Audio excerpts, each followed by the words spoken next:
Alors, on n'est pas obligé de tout dire ce qu'on a dans nos pensées. Et je sais que ça vous surprend, là. Oh, moi, je dis ce que je pense, je dis ce que je pense. Combien vous connaissez quelqu'un comme ça? Mais moi, je dis ce que je pense, je dis la vérité. Combien vous êtes cette personne?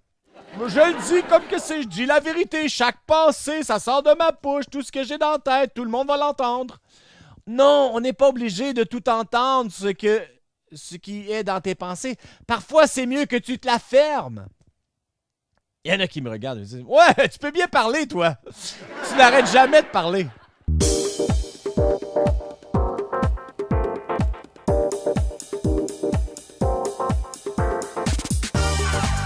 Bienvenue à l'Église du Rocher de Winnipeg.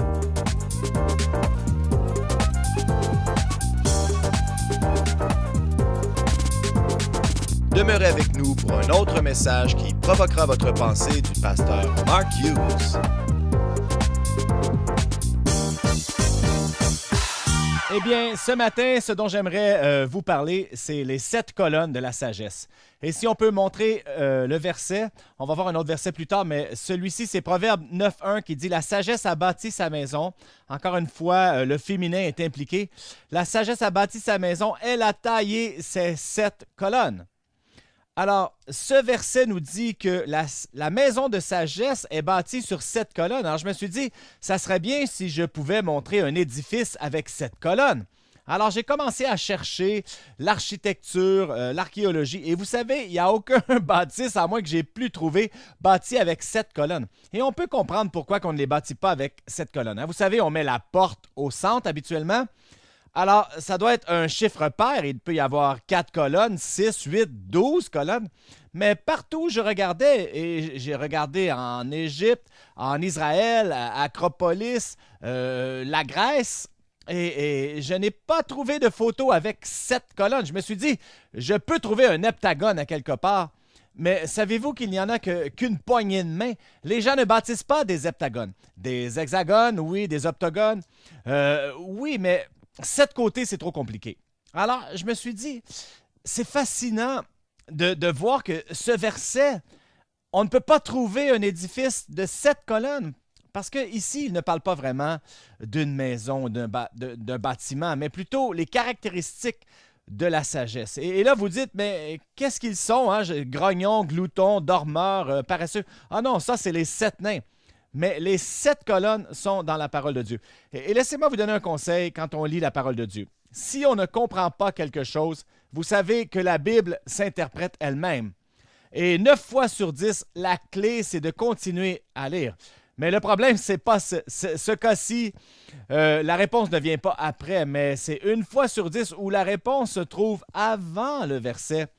Et on liste les 7 colonnes ici. Alors, si vous avez votre Bible, tournez avec moi dans Proverbe 8, 12. Et c'est avant le verset qu'on vient de lire sur la sagesse et les 7 colonnes. Alors, écoutez attentivement. Le verset 12 dit ceci. « Moi, la sagesse, j'ai pour demeure le discernement. » Alors, non seulement la sagesse est personnifiée, mais elle parle à la première personne. Elle dit « Moi, la sagesse, j'ai pour demeure le. » Alors, qu'est-ce qu'on fait dans une demeure? Hein, ça dit la sagesse a bâti sa maison. Donc, on apprend beaucoup sur la sagesse et on va apprendre beaucoup sur les 7 colonnes aussi. Alors, je vais les compter. Moi, la sagesse, j'ai pour demeure le discernement et je possède la science et la réflexion. La crainte de l'Éternel, c'est la haine du mal, l'arrogance et l'orgueil, la voix du mal et la bouche perverse, voilà ce que je hais. Le conseil et le succès m'appartiennent. Je suis l'intelligence, la force est à moi. Alors voilà les 7 colonnes de la sagesse qui se retrouvent ici. Alors évidemment, tout se retrouve dans la parole de Dieu et il faut la chercher et la trouver. Alors, on a parlé de la crainte de l'Éternel la dernière fois. Dans ma dernière prédication, j'ai parlé à quel point que la crainte du Seigneur, c'est le commencement de quoi? De la sagesse. Alors, je ne pense pas que la crainte du Seigneur, c'est une des colonnes. On ne le voit pas comme ça, mais c'est mentionné dans ces versets parce que la crainte du Seigneur, c'est la fondation de la sagesse. Et la Bible nous dit qu'on ne peut pas avoir la vraie sagesse de Dieu sans la crainte de Dieu. Une fois que l'on perd la crainte de Dieu, une fois qu'on oublie qu'il est Dieu et pas nous, une fois qu'on oublie qu'il est le souverain créateur de l'univers et pas nous, une fois qu'on oublie qu'il est celui qui est la sagesse lui-même. Une fois qu'on oublie cela et qu'on perd la crainte du Seigneur, eh bien, on est perdu, on n'a aucune chance. Alors, j'ai décidé de bâtir une maison. Et la maison que je vais bâtir, eh bien, la crainte du Seigneur, c'est la fondation. Et il y aura les 7 colonnes. Voilà ma maison sur l'écran. C'est pas vraiment ma maison. Peut-être Salomon a bâti ça, mais les 7 colonnes de sagesse, vous voyez que la crainte du Seigneur, c'est la fondation. La crainte du Seigneur, c'est le commencement de la sagesse. Donc, tout est bâti sur cela. Et une fois que l'on comprend que l'on doit craindre et révérer Dieu comme Seigneur, eh bien, on peut commencer à bâtir la maison. La prudence, la connaissance, la discrétion, le conseil, la sagesse, la compréhension et la force. Et évidemment, vous savez que je ne peux pas expliquer 7 points dans un message, à moins que vous voulez rester ici jusqu'à 3 heures cet après-midi. Mais plutôt, je vais peut-être en voir 3 ou 4. Alors, commençons avec la première colonne qui est la prudence. La prudence pourrait être décrite comme un bon jugement ou un bon sens, hein, le gros bon sens, mais moi, j'aime pas ça. J'aime mieux le bon jugement. Regardez ce verset. De donner l'instruction aux jeunes. Hein? Proverbe 1, 2. Pour connaître la sagesse et l'instruction, pour comprendre les paroles de l'intelligence et pour recevoir des leçons de bon sens, la Bible nous dit. On peut recevoir le bon sens. On n'est pas obligé de passer au travers la vie à faire des erreurs. Et j'aime le fait que ça parle du jeune homme ici, pour recevoir des leçons de bon sens, de justice, d'équité, de droiture, pour donner aux simples du discernement et aux jeunes hommes de la connaissance. Il n'y a pas... Les jeunes hommes, vous savez, là, on a de la difficulté avec ce qui est sage. J'étais là et je sais ce qui est vrai. Et laissez-moi parler aux parents un instant. Savez-vous comment on peut abaisser le quotient intellectuel des adolescents? Il y en a qui vont dire, pourquoi je voudrais faire ça? Non, mais voici comment on peut réduire le quotient intellectuel d'un adolescent. Mettez-le avec d'autres adolescents. Et plus il y a d'adolescents ensemble, plus le quotient intellectuel collectif baisse et baisse et baisse. Et ça, été prouvé par la recherche. Et ils ont découvert que si on met des adolescents ensemble, des garçons, ils deviennent de plus en plus idiots.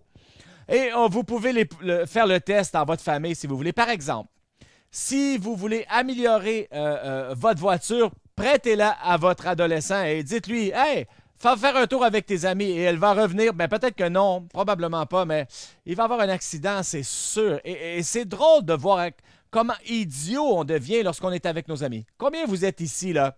Et je parle pas des femmes ici, là. Mais combien vous êtes ici, là, et vous dites « Ah, je me souviens de ces jours-là. » Qui se souvient de ces jours? Combien de personnes ici, vous regardez votre vie et vous dites « Mais qu'est-ce que je pensais? » Combien vous pensez à ça quand vous pensez votre vie? Même certains se posent la question « Comment ça se fait que je suis toujours vivant? Comment ça se fait que je ne suis pas mort? Comment est-ce que j'ai réussi à rester vivant au travers de mon adolescence? » Et moi, malheureusement, là, j'ai des centaines et des centaines d'histoires que je pourrais vous raconter. Je pourrais, mais je ne vais pas. Et le point, c'est qu'on a tous fait des choses stupides. On a manqué de bon sens. Mais voici mon point. On n'est pas obligé de passer au travers la vie, même comme un jeune homme, parce que la parole de Dieu dit qu'on peut donner aux simples du discernement et aux jeunes hommes la connaissance et la réflexion. Alors, laissez-moi vous raconter l'histoire de Salomon. Vous savez, Salomon, on sait qu'il a bâti le temple, mais il y a une histoire. Dans 1 Chronique, le chapitre 22, on retrouve David qui se souvient du temps où il voulait bâtir le temple à Dieu. Il a dit à Dieu, je veux te bâtir un temple. Mais Dieu lui dit, tu ne bâtiras pas un temple parce que tu es un homme de guerre et le sein est dans tes mains, donc tu auras un fils. Et ton fils s'appellera Salomon et ce sera un homme de paix et il me bâtira une maison. Donc, des années plus tard, il a un fils. Son fils est adolescent. La même âge que vous et moi, on avait lorsqu'on faisait des choses comme des idiots. Il avait peut-être 16, 20 ans maximum. Et il raconte à son fils l'histoire que Dieu lui avait promis que son fils bâtirait le temple. Et voici ce qu'il dit à Salomon. Il disait, « Mon fils, Salomon, tu es jeune et d'un âge faible, que l'Éternel t'élève et te donne la prudence, le bon jugement, le bon sens qu'il a utilisé. » Alors, la première opportunité que Salomon a, que demande-t-il à Dieu dans son rêve? Il demande à Dieu de lui donner la sagesse pour savoir comment régner sur le peuple. Ne ratez pas l'image ici. On n'est pas obligé de passer au travers de la vie comme des idiots. Juste parce que vous avez été idiot un jour, vous n'êtes pas obligé de rester idiot. Et Salomon le savait, même s'il était un jeune homme, adolescent probablement, le nouveau roi d'Israël. Il demande à Dieu de la sagesse. Il demande à Dieu du bon jugement et il a bâti à Dieu ce temple magnifique. Tellement de gens entre nous, on pense qu'on doit passer au travers de la vie comme idiot et rester idiot et qu'on doit apprendre les choses d'une façon difficile. Non, on n'est pas obligé de passer au travers toujours des choses difficiles. Ce n'est pas ce que la parole de Dieu nous dit. La parole de Dieu nous dit qu'il nous donnera de la sagesse, de la prudence à celui qui demande. Et vous savez, on a tous besoin de bon jugement. On a besoin de ça pour passer au travers de la vie. Comment on l'obtient? L'expérience. Comment on obtient l'expérience? Mauvais jugement, n'est-ce pas? Et c'est pas comment on devrait passer au travers de la vie. Est-ce qu'on est obligé d'apprendre ça à la façon dure?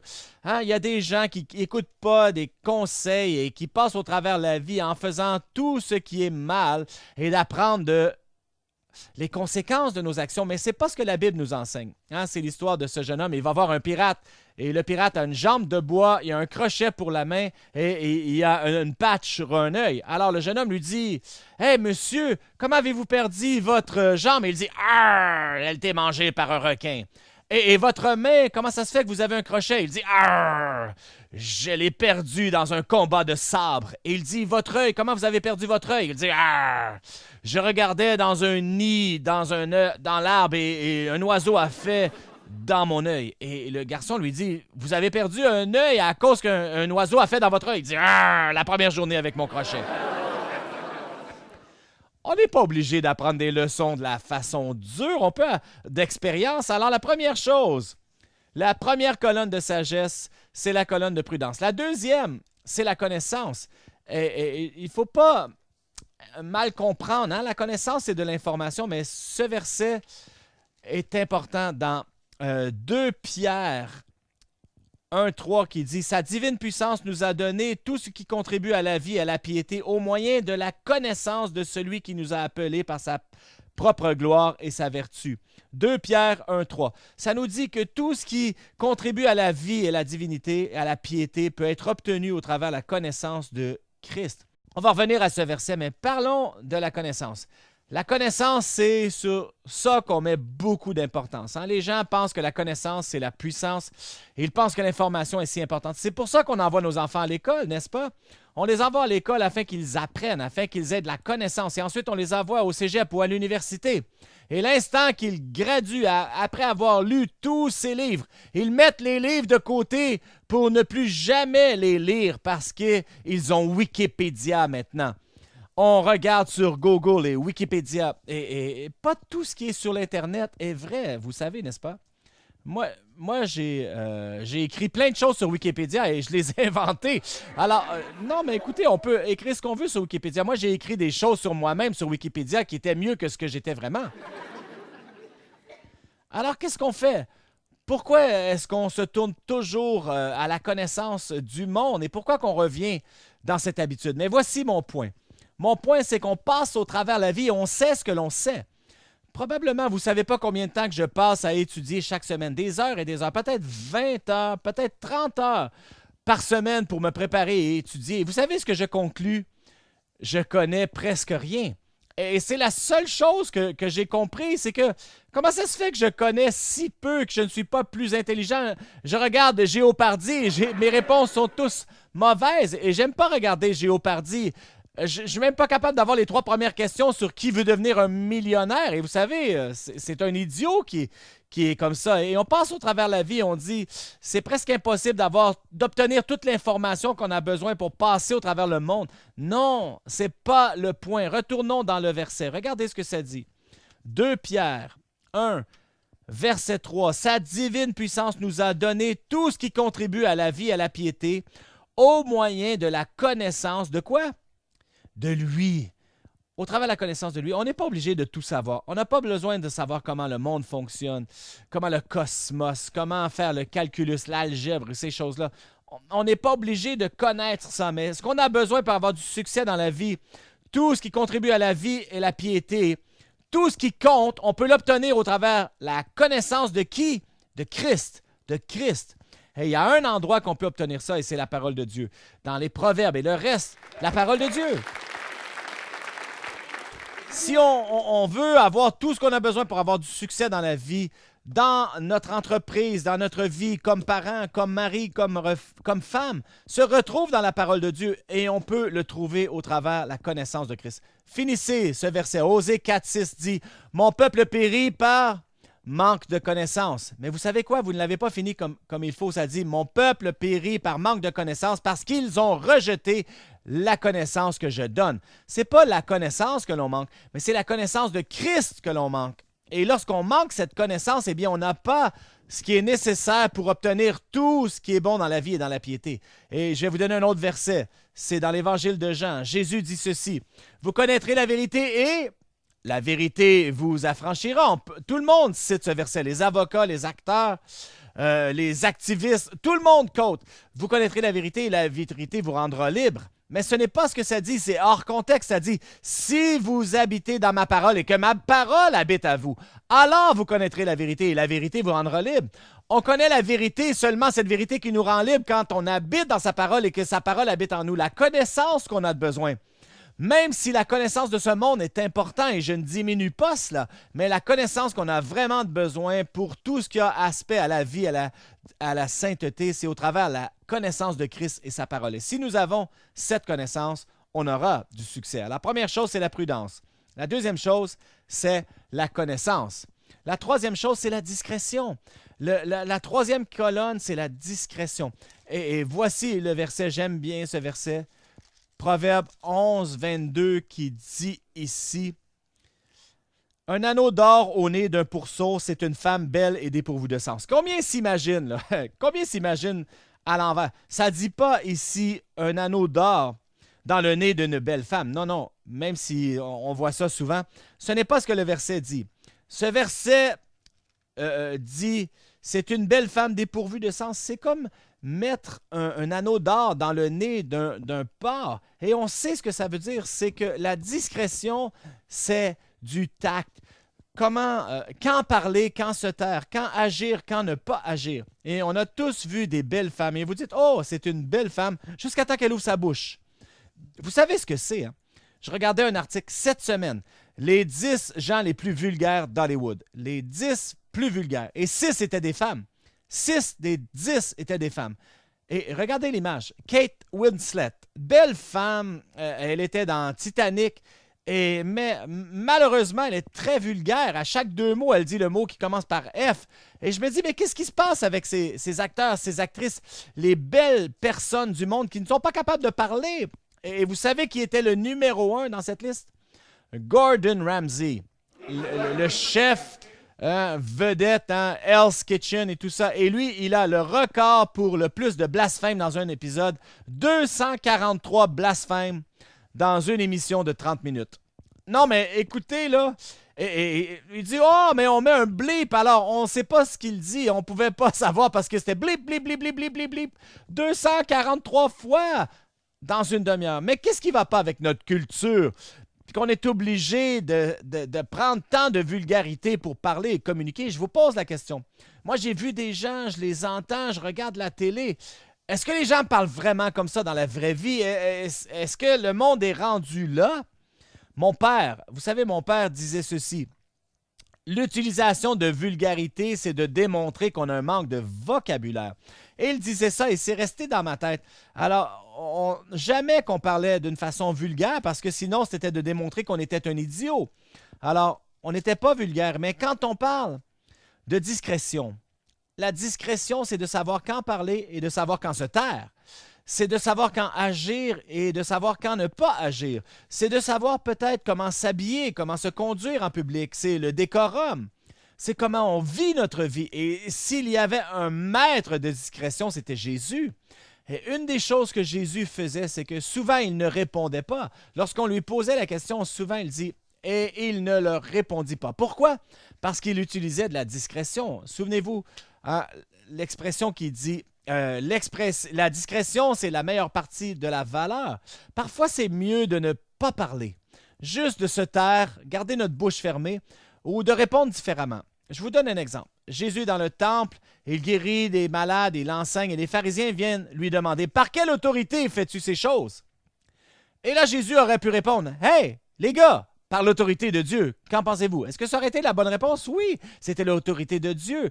Mais pourquoi que ça n'aurait pas aidé de répondre comme ça? Parce que probablement qu'ils l'auraient lapidé. Ils auraient considéré ça comme du blasphème. Alors, ce n'était pas la bonne réponse, même si c'était la vérité. Alors, il a dit, bien, laissez-moi vous poser une question.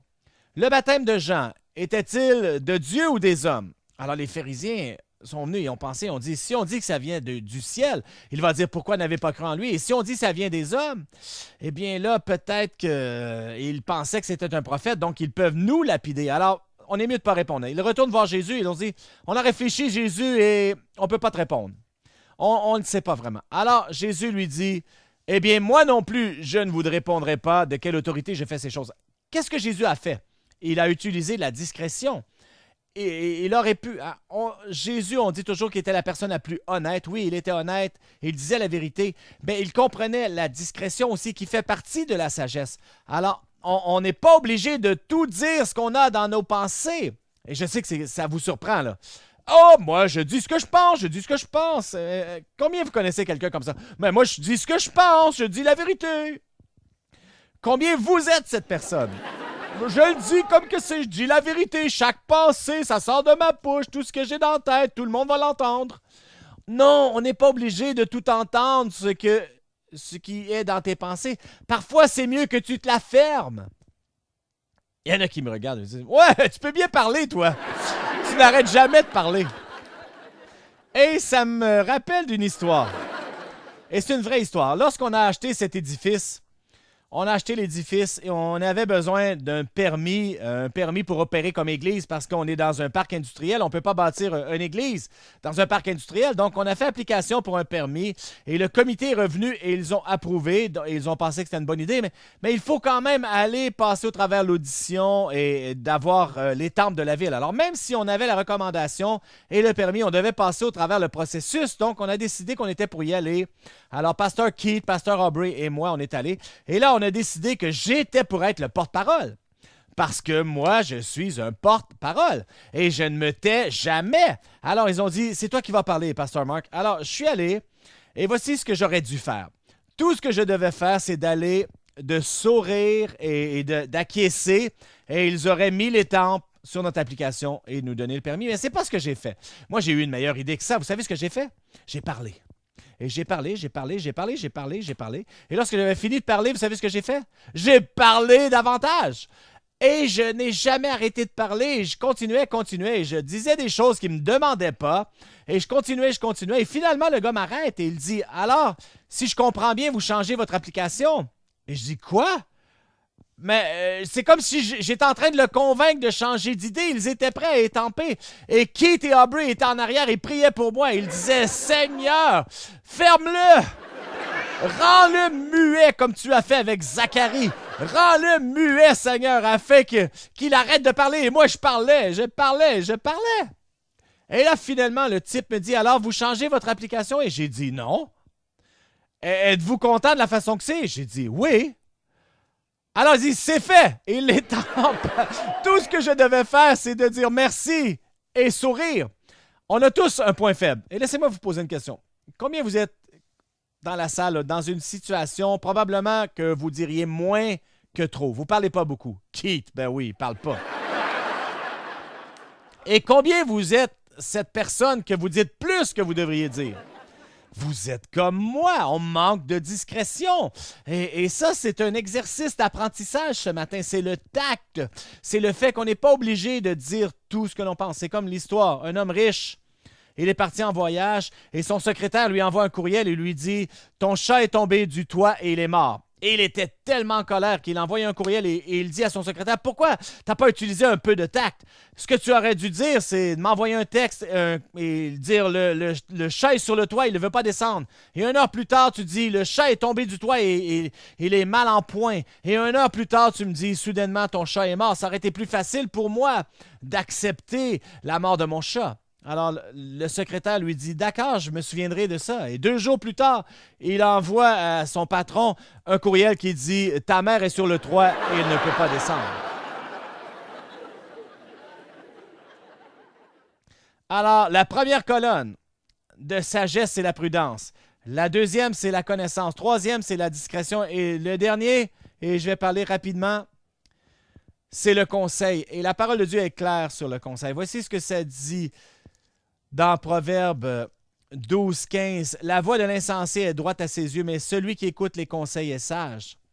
Vous voyez, si on est une de ces personnes qui passe au travers de la vie et on n'écoute jamais les autres, la Bible dit qu'on est un insensé. Mais les gens qui sont sages deviennent sages, ce n'est pas en connaissant toutes choses. Non, mais ils deviennent sages en écoutant d'autres personnes qui sont plus intelligents qu'eux. Alors, la meilleure chose qu'on peut faire, c'est de s'entourer des gens qui connaissent plus que moi. Et mon père était avocat, il disait toujours ceci. Il disait, la clé d'être un bon avocat, ce n'est pas de tout savoir, mais plutôt de savoir où tout trouver. Et si on regarde les passages de la parole de Dieu, je vous l'ai dit, hein, le roi Saül, la parole de Dieu dit qu'il était un insensé. Il était considéré comme un insensé même. Et ce qui était fascinant de cela, c'est que le roi Saül avait vraiment le conseil divin parce que lorsque Dieu a établi un roi, il a aussi établi un prophète. Et le prophète pouvait entendre de Dieu et son travail, c'était de conseiller le roi. Et le roi devait prendre le conseil du prophète. Et le prophète Saül plutôt était là et il avait le prophète Samuel qui était un des plus grands prophètes qui connectait directement avec Dieu, mais jamais Saül l'écoutait. Il ne prenait pas le conseil même du prophète Samuel, un prophète éprouvé et sage de Dieu. Et conséquemment, il a perdu son royaume, il a perdu la vie de son fils Jonathan, il avait perdu sa propre vie, il a payé le prix ultime parce qu'il ne voulait pas écouter le conseil du prophète. Et fois après fois, les proverbes nous disent que celui qui s'isole s'éloigne du bon jugement. Et fois après fois, les proverbes nous disent que les plans d'un homme dérivent lorsqu'il n'y a pas de conseiller, mais la sécurité vient dans plusieurs conseillers. Et la clé du succès dans la vie, c'est notre habilité d'écouter les autres. Et je vous donne un autre exemple de quelqu'un qui l'a fait, c'était Moïse. Moïse était un grand leader. Hein? Dieu l'avait appelé pour faire sortir le peuple d'Israël d'Égypte. Et c'est ce qu'il a fait. Il les a amenés dans le désert. Mais là, tout s'est étiré. Hein? Du matin jusqu'au soir, il jugeait le peuple. Et il ne pouvait pas aller de l'avant parce qu'il devait régler tous les problèmes. Et c'était lui qui était là. Dieu l'avait appelé. Mais il y avait son beau-père, Jéthro, qui était là. Et Jéthro va voir Moïse et lui dit, « Moïse, ce que tu fais n'est pas bon. Tu vas t'épuiser, le peuple va s'épuiser. Pourquoi ne prends-tu pas des leaders de 50, de 10 ou de 100 ou de 1000? Et toi, choisis les cas particuliers. » Et Moïse a pris le conseil de Jéthro et tout a changé. Et souvenez-vous, Moïse était l'homme, pas Jéthro. Moïse était celui que Dieu avait appelé pour faire sortir le peuple. Hein? C'était celui qui avait été choisi de Dieu pour délivrer les Hébreux. C'est lui que Dieu avait appelé, mais même les meilleurs leaders sont aussi bons que le conseil qu'ils reçoivent. Et Moïse avait écouté le conseil de son beau-père et ils sont allés de l'avant. Et je termine en vous donnant ce conseil. Si vous êtes une de ces personnes qui n'écoutent pas le conseil d'autres personnes, eh bien, vous êtes en danger. Et ce que je vous conseille de faire, c'est trouvez-vous un conseil d'administration. Et je ne parle pas ici des affaires ou en affaires, mais je parle de votre vie personnelle. Trouvez-vous des personnes qui vont vous conseiller, un comité conseil personnel. Ne leur dites pas parce que si vous leur dites, ils vont abandonner. Ils ne veulent pas être votre directeur. Alors, gardez ça un secret. Mais ce que vous faites, c'est que vous trouvez des gens qui peuvent vous donner des conseils et vous conseiller sur des sujets importants. Si vous allez demander un conseil à quelqu'un, ils vont toujours vous le donner. Mais choisissez des gens qui sont proches de Dieu, qui sont plus intelligents que vous, qui ont une relation avec Dieu, des gens qui ont déjà fait ce que vous aimeriez faire, des gens qui ont de l'expérience. Voici les gens que si vous les choisissez, ce sera la sécurité dans la multitude de conseillers. C'est le meilleur conseil que je peux vous donner. Il y a un grand succès dans le nombre de conseillers. Les 4 premières colonnes sont la prudence, la connaissance, la discrétion et le conseil. Il en reste 3. Obtenez la sagesse et la compréhension. L'Église du Rocher a des réunions à tous les dimanches au 1397 Buffalo Place. Joignez-vous à nous si vous êtes dans la région. Si vous aimeriez recevoir un livre pour comprendre davantage le don gratuit de Dieu au travers Jésus-Christ, contactez-nous et nous vous l'enverrons gratuitement. Merci d'avoir été avec nous et que Dieu vous bénisse.